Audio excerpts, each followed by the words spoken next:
Hey, and welcome back to the Life Work Balance YouTube channel. I'm Abby, and today I would like to share with you some strategies on how to use LinkedIn for your job search. If you haven't already, please hit the subscribe button as well as the bell so that you can receive Life Work Balance advice delivered directly to you every Sunday. When it comes to LinkedIn, there are actually some built-in settings that will make it easy for recruiters to find you for the job search process.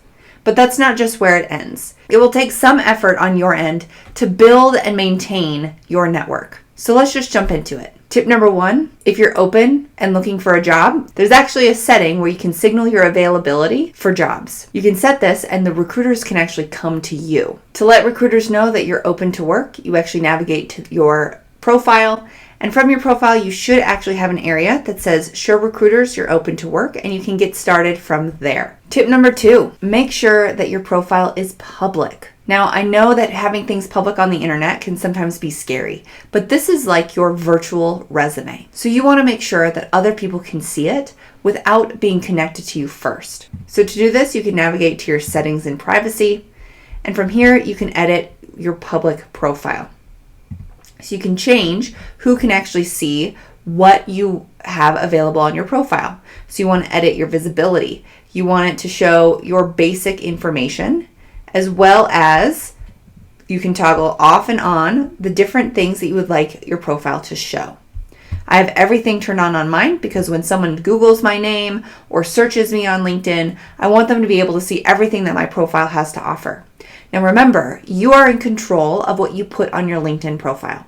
So you only need to include what you want other people to see. Tip number 3, who do you connect with? Well, connect with internal recruiters at the companies that you're looking to work for. This will not only give you an option to view their posts when they post a new job, and you can be one of the first to apply. It also gives you the opportunity to reach out to them and start to build a relationship, as well as let them know what you're interested in, what you bring to the table, so that they can proactively reach out to you if there's a job that's available for them to fill. You can also connect with low-level employees at the company. When you connect, you can ask them if the company gives them a cash bonus for referring someone to their company. If the answer is yes, then you've just got a simple in with that employee because they could potentially refer you to a position that you're interested in, and then it's a win-win for both parties. You should also connect with third-party recruiters in the fields that you're interested in. So these are people who are not necessarily associated with a specific company, but are more like headhunters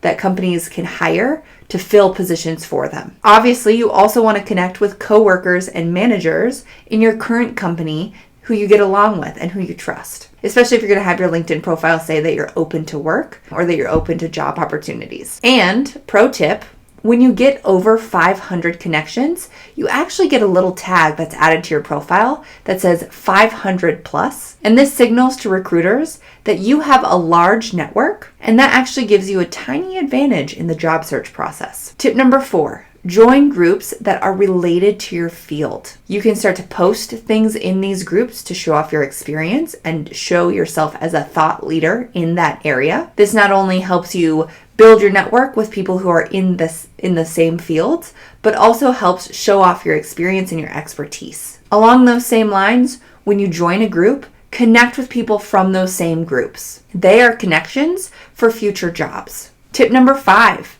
write articles. When you write an article, this is very similar to a blog post. And you use this to show off your expertise and start to build your credibility on LinkedIn as a thought leader in this area. What's great is that you can use tags and it gets pushed out to people who follow those tags. And you can actually get some cool analytics on some of the articles that you've written. So as you can see, I have one article that really took off. It got over 5,000 views. It had over 628 people like it, and I had 68 comments. And when you click on this little analytics view, it actually tells you kind of where people are from who viewed your article, the job titles that were most commonly associated with people reading your article, the different areas where people viewed your article, and how your article was found. So it gives you some really cool analytics when it comes to writing articles, who read it, who is this impacting, who's this reaching. In addition, don't just write articles and put out content. You also want to comment and contribute to other people's work. So this not only shows off your expertise, but it helps you build credibility and helps you continue to build your network. So comment, like, and contribute to other people's work on LinkedIn. And then my final tip for you is if you have a relatively robust network, you can always create a post that says that you're open to work or you're looking for a new opportunity. There are chances that there may be someone in your network who can actually help you in that moment and connect you with a potential opportunity. So these are just some general LinkedIn job search techniques that I recommend employing if that's something that you're interested in doing. I recommend all job searchers create a LinkedIn profile and that you put your LinkedIn profile URL on your resume, because your LinkedIn profile can be your virtual master resume. When you're applying to jobs, you should not be using your master resume to submit. You should be using it to create a tailored version of your resume for that specific job. However, if you include your LinkedIn profile URL on your resume, then it allows the recruiter or the hiring manager to go to that profile and see the extensive depth and breadth of your experience and see how well-rounded you are and all of the different things that you bring to the table that you didn't include on your tailored resume. So hopefully you found this video helpful. If you did, please give it a thumbs up. Please leave a comment down below if you have any questions or thoughts about tips on how to use LinkedIn for your job search process. And if you haven't already, please remember to hit the subscribe button as well as the bell so that you can receive life-work balance advice delivered directly to you every Sunday. I'll see you next week.